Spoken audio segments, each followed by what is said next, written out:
아무리 쉬어도 피곤함이 가시지 않나요? 주말 내내 침대에 누워 휴식을 취했는데도 배터리가 전혀 충전되지 않은 것처럼 몸이 천근만근이신가요? 어떻게 해야 제대로 쉴 수 있는지 그 방법을 몰라 답답해하고 계신다면 정말 잘 오셨습니다. 이 영상은 바로 당신을 위해 제작되었습니다. 진정한 휴식은 단순히 가만히 있는다고 해서 저절로 찾아오는 것이 아닙니다.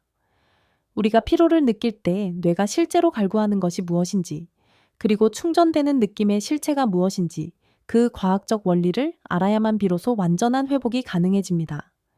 이 원리를 이해하고 나면 이전과는 비교할 수 없는 상쾌함과 활력을 경험하시게 될 것입니다. 본격적인 이야기에 앞서 구독과 좋아요를 눌러주시면 영상 제작에 큰 힘이 됩니다. 그럼 뇌과학으로 풀어보는 최고의 휴식법을 지금 바로 시작하겠습니다. 금요일 밤 한 주간의 고된 업무에 지친 몸을 이끌고 현관문을 엽니다. 신발을 벗으며 당신은 마음속으로 굳게 다짐하죠. 이번 주말만큼은 정말 아무것도 안 할 거야. 꼼짝도 안 하고 쉬기만 해야지. 토요일 아침 해가 중천에 뜬 전고가 되어서야 겨우 눈을 뜹니다. 무거운 몸을 이끌고 일어나기는커녕 침대에 누운 차에 스마트폰을 집어듭니다. 짧고 자극적인 쇼츠 영상들을 스크롤하기 시작하죠. 끝없이 이어지는 재미있는 영상들에 홀린 듯 한두 시간이 훌쩍 지나갑니다. 대충 점심을 배달시켜 먹고는 다시 침대로 기어 들어갑니다. 일요일 역시 별반 다르지 않은 하루를 보냅니다. 그런데 이상합니다. 이틀 내내 손가락 하나 까딱하지 않고 쉬었는데도 몸은 오히려 더 무겁습니다. 허리는 뻣뻣하고 눈은 뻐근하며 머릿속엔 안개가 낀 듯한 브레인 포그 현상이 가시질 않습니다. 일요일 저녁, 당장 내일 출근할 생각을 하니 벌써부터 가슴이 답답하고 막막해집니다. 나는 분명히 충분히 쉬었는데 왜 하나도 회복된 것 같지 않지? 마치 아무리 충전기를 꽂아두어도 퍼센트가 올라가지 않는 고장난 스마트폰처럼 내 몸 어디가 잘못된 건 아닌가 하는 불안감마저 듭니다. 하지만 안심하세요. 당신의 몸이 고장난 것이 아닙니다. 그저 잘못된 충전기를 꽂고 있었을 뿐입니다. 규격에 맞지 않는 충전기는 밤새 꽂아두어도 배터리를 채우지 못합니다. 이처럼 우리가 휴식이라고 믿었던 방식들이 실제로는 우리 뇌를 전혀 쉬게 해주지 못했던 것입니다. 그렇다면 우리는 어떤 상태가 되어야 진짜 휴식을 취할 수 있을까요?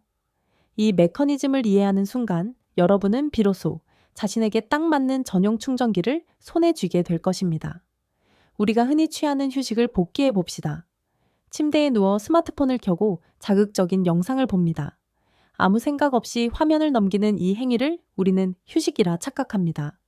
하지만 이 순간에도 우리 뇌는 엄청난 양의 데이터를 처리하며 에너지를 쏟아붓고 있습니다. 워싱턴 대학교의 신경과학자 마커스 레이클 교수는 놀라운 사실을 발견했습니다. 우리가 어떤 특정 과제에 고도로 집중할 때 추가로 소비되는 뇌 에너지는 아무것도 하지 않을 때와 비교해 고작 5%도 차이가 나지 않는다는 점입니다. 다시 말해, 우리가 사용하는 에너지의 대부분은 우리가 쉬고 있다고 느끼는 바로 그 순간에도 이미 소모되고 있다는 뜻입니다. 가만히 누워 있어도 뇌는 단 1초도 쉬지 않았던 것이죠. 이를 자동차에 비유하자면 이렇습니다. 차를 주차장에 세워두었지만 시동을 끄지 않아 엔진이 계속해서 공회전하고 있는 상태입니다. 차체는 멈춰 있지만 엔진은 열을 내며 돌아가고 연료는 끊임없이 바닥나고 있는 것입니다. 우리가 휴식이라 믿었던 시간 동안 뇌의 엔진은 한 번도 꺼진 적이 없었습니다. 그렇다면 이 엔진은 대체 무엇을 하고 있는 걸까요? 뇌과학에서는 이를 디폴트 모드 네트워크 DMN라고 부릅니다. 말 그대로 뇌가 기본 모드일 때 활성화되는 신경회로입니다. 이 회로가 처리하는 일은 생각보다 방대합니다. 과거의 기억을 끄집어내어 되새김질하고 아직 일어나지 않은 미래를 상상하며 걱정합니다. 타인이 나를 어떻게 평가할지 추측하고 낮에 있었던 일을 떠올리며 후회합니다. 아까 그 상황에서 왜 그렇게 말했을까? 하며 자책을 반복하기도 하죠. 잠자리에 누웠을 때 갑자기 낮의 사건이 떠올라 마음이 복잡해지거나 아무것도 안 하는데 머릿속에 혼잣말이 멈추지 않았던 경험이 있으실 겁니다. 그것이 바로 DMN이 과도하게 활성화된 상태입니다. 중요한 점은 이 공회전이 단순히 에너지만 쓰는 게 아니라는 사실입니다. 2022년 프랑스 파리의 연구팀은 장시간 정신적 업무를 수행한 사람들의 뇌를 분석했습니다. 그 결과 전두엽에 글루타메이트라는 신경 전달 물질이 비정상적으로 축적되어 있음을 발견했습니다. 일종의 뇌의 피로 찌꺼기가 쌓인 것입니다. 이 찌꺼기가 쌓이면 판단력과 집중력이 급격히 저하되고 머리가 멍해집니다. 주말 내내 누워 있어도 머리가 맑아지지 않았던 진짜 이유가 여기에 있었습니다. 그렇다면 이 피로 찌꺼기를 어떻게 씻어낼 수 있을까요? 그 구체적인 방법으로 들어가기 전 우리가 가장 흔히 저지르는 실수를 짚고 넘어가야 합니다. 바로 스마트폰 스크롤입니다. 지친 하루의 끝에 침대에 누워 쇼츠나 릴스를 넘겨보는 것이 최고의 낙이자 휴식처럼 느껴지시겠지만 뇌의 입장에서는 최악의 연장 근무입니다. 2019년 러커스 대학의 실험 결과는 이를 명확히 보여줍니다. 어려운 퍼즐을 풀게 한 뒤 휴식 시간을 주었을 때 스마트폰으로 쉰 그룹은 아예 쉬지 않은 그룹과 성과 면에서 차이가 없었습니다. 오히려 퍼즐을 푸는데 19%나 더 많은 시간이 걸렸고 정답률도 낮았습니다. 연구를 이끈 테리 커츠버그 교수는 스마트폰이 단순한 기기가 아니라 메시지, 알림, 끝없는 정보의 연쇄를 연상시키는 장치이기 때문이라고 설명합니다.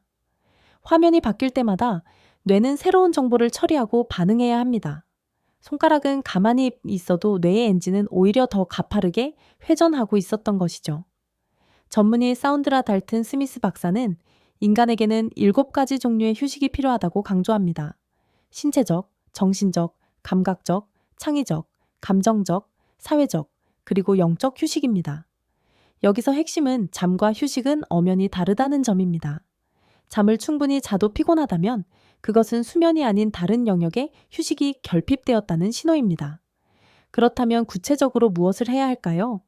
지금부터 뇌의 공회전을 멈추고 피로 찌꺼기를 씻어내는 핵심 비법 2가지를 말씀드리겠습니다. 첫 번째는 자연 속에서 보내는 시간입니다.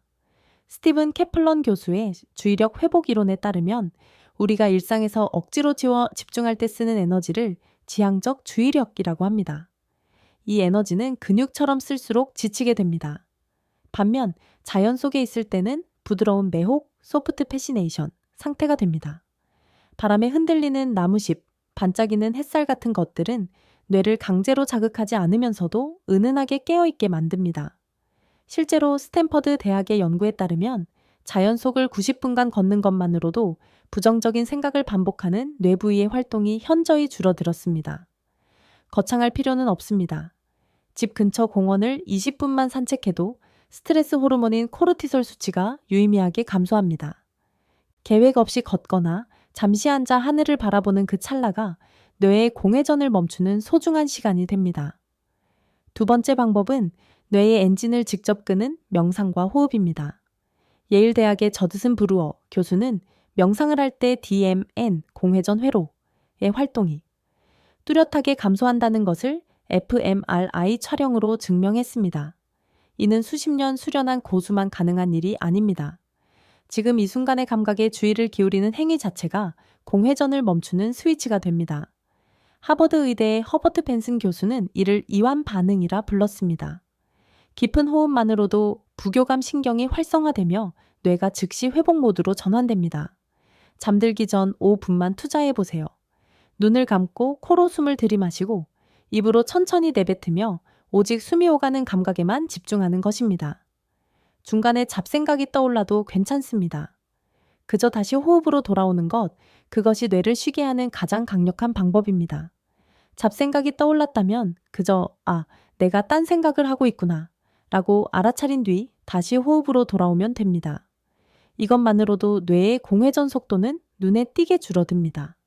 하지만 이 대목에서 나는 명상이 체질에 안 맞는 것 같은데 라고 생각하시는 분들도 분명 계실 겁니다. 눈을 감고 가만히 앉아 있으면 오히려 잡생각이 꼬리에 꼬리를 물고 늘어나 더 괴로워하는 분들이죠. 그런 분들에게는 세 번째 방법이 훨씬 더 잘 맞을 수 있습니다. 이 방법은 앞서 예고해 드린 대로 우리의 일반적인 상식과는 정반대되는 처방입니다.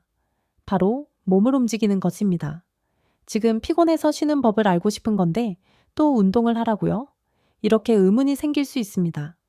직관적으로는 모순처럼 들리겠지만 뇌과학적으로 보면 이는 완벽하게 이치에 맞는 이야기입니다. 우리가 느끼는 피로의 본질은 몸의 피로가 아니라 뇌의 피로라고 말씀드렸던 점을 기억해 보세요. 하루 종일 컴퓨터 앞에 앉아 있거나 사람들을 상대하며 머리를 쓰는 동안 뇌는 이미 녹초가 되었지만 정작 몸은 거의 움직이지 않은 불균형한 상태에 놓입니다. 이때 몸을 움직이면 뇌에서는 세 가지 긍정적인 변화가 동시에 일어납니다. 첫째, 뇌의 공회전이 즉각적으로 줄어듭니다. 걷기, 스트레칭, 가벼운 조깅 같은 신체 활동을 시작하면 뇌의 주의력은 자연스럽게 몸의 감각과 움직임으로 쏠립니다. 발바닥에 닿는 지면의 질감, 팔을 흔드는 리듬, 심장의 박동 같은 감각에 집중하게 되면 잡생각을 만들어내는 DMN 디폴트 모드 네트워크, 즉 뇌의 공회전 회로가 활동을 멈춥니다. 실제 신경과학 연구들에 따르면 신체 활동이 DMN의 과잉 활동을 억제하고 반추적 사고, 카문고리에 꼬리를 무는 생각다를 감소시킨다는 결과가 일관되게 보고되고 있습니다. 둘째, 뇌를 회복시키는 천연 물질들이 쏟아져 나옵니다. 운동을 하면 엔도르핀이라는 천연 진통제가 분비되어 기분이 좋아지고 세로토닌 수치가 높아지며 마음이 평온하게 안정됩니다. 여기에 더해 아주 중요한 물질이 하나 더 있습니다. 바로 BDNF, 뇌 유래 신경 영양 인자라는 단백질입니다. 이 물질은 쉽게 말해 뇌를 위한 천연 영양제와 같습니다. 뇌세포의 성장과 회복을 돕고 기억력과 학습 능력을 비약적으로 향상시켜 줍니다. 셋째, 뇌의 하수도가 활성화됩니다. 우리 뇌에는 글림파틱 시스템이라는 노폐물 제거 시스템이 있습니다. 뇌척수액이 뇌 조직 사이사이를 흐르며 피로 물질과 대사 찌꺼기를 씻어내는 기능인데요. 최근 연구에 따르면 신체 활동이 이 시스템의 흐름을 촉진한다고 합니다. 앞서 말씀드린 전두엽에 쌓인 글루타메이트 같은 피로 독소를 실제로 씻어내는데 몸을 움직이는 것이 직접적인 도움이 된다는 뜻입니다. 여기서 핵심은 결코 격렬한 운동을 해야 한다는 것이 아닙니다. 동네를 천천히 산책하거나 가벼운 스트레칭을 하는 것, 혹은 좋아하는 음악을 틀어놓고 가볍게 몸을 흔드는 것만으로도 충분합니다. 중요한 것은 뇌의 주의력을 몸의 감각으로 돌려주는 것입니다. 심리학자 미하이 칙센트미하이 교수는 무언가에 완전히 빠져드는 상태를 몰입플로우이라 불렀습니다. 요가를 하며 호흡과 동작에 집중하거나 음악에 맞춰 춤을 추거나 정원에서 흙을 만지며 식물을 가꾸는 것처럼 몸과 감각을 동시에 쓰는 활동을 하면 시간 가는 줄 모르는 몰입 상태에 진입하게 됩니다. 그 상태에서는 자의식이나 걱정, 과거에 대한 후회 같은 것들이 의식 밖으로 자연스럽게 밀려납니다. DMN이 주도하는 끝없는 잡생각이 멈추는 것이죠. 이런 경험 한 번쯤 있으시죠? 가벼운 산책을 하고 돌아왔더니 이상하게 머리가 맑아진 기분, 혹은 집안 청소를 깨끗이 끝내고 나서 오히려 개운한 느낌, 몸을 쓰고 났는데 도리어 에너지가 충전된 것 같은 그 역설적인 경험은 착각이 아니었습니다. 실제로 당신의 뇌가 회복되고 있었던 것입니다. 그런데 이 세 가지 방법을 관통하는 절대적인 전제 조건이 하나 있습니다. 이것을 놓치면 아무리 자연에 나가고 호흡에 집중해도 효과가 반감됩니다. 바로 감각 자극의 차단입니다. 달스미스 박사가 말한 7가지 휴식 중에는 감각적 휴식이라는 개념이 있습니다. 우리는 하루 종일 형광등 불빛, 모니터 화면, 끊이지 않는 소음 등 엄청난 양의 자극에 노출되어 있습니다. 뇌에게 이 모든 자극은 처리해야 할 정보이자 업무입니다. 아무리 좋은 휴식법을 실천하더라도 뇌로 밀려드는 자극의 수도꼭지를 먼저 잠그지 않으면 회복의 속도가 정보 소비의 속도를 따라잡을 수 없습니다. 특히 스마트폰이 가장 큰 문제입니다. 앞서 말씀드렸듯 스마트폰 스크롤은 휴식이 아니라 뇌에게 야근을 시키는 것과 같습니다. 따라서 하루 중 의도적으로 스마트폰 없는 시간을 만드는 것이 무엇보다 중요합니다. 잠들기 1시간 전부터 핸드폰을 침실 밖으로 치우는 것, 쉬는 시간만큼은 이어폰을 빼고 고요함을 유지하는 것, 조명을 어둡게 낮추고 잠시 눈을 감는 것. 이런 사소한 행동들이 뇌에게 이제 자극 처리를 멈추고 쉬어도 돼 라는 강력한 신호를 보내줍니다. 샤워를 하다가 혹은 불을 끄고 어둠 속에 가만히 누워 있다가 갑자기 마음이 편안해지거나 번뜩이는 아이디어가 떠올랐던 적이 있으신가요? 그건 외부 자극이 줄어든 틈을 타 뇌가 비로소 회복 모드로 진입했기 때문입니다. 그동안 쉬어도 피곤했던 것은 당신이 약해서도 게을러서도 아닙니다. 그저 당신의 뇌가 진정으로 원하는 방식의 충전기를 몰랐을 뿐입니다. 이제 그 방법을 알게 되셨으니 오늘부터 딱 하나만 골라 시도해 보시면 어떨까요? 어쩌면 내일 아침, 오랜만에 정말로 푹 쉬었다는 개운한 느낌을 받으실 수 있을 겁니다. 오늘 내용의 핵심을 정리해 드립니다. 우리가 휴식이라고 믿었던 시간의 대부분은 사실 뇌가 쉬지 못하는 시간이었습니다. 가만히 누워 있어도 뇌의 공회전은 멈추지 않았고 스마트폰 스크롤은 뇌에게 연장 근무였습니다. 진짜 휴식이란 몸을 멈추는 것이 아니라 뇌의 공회전을 멈추는 것입니다. 그 구체적인 방법 4가지를 기억하세요. 첫째, 자연 속에서 20분 보내기. 가까운 공원을 산책하는 것만으로도 지친 주의력이 회복됩니다.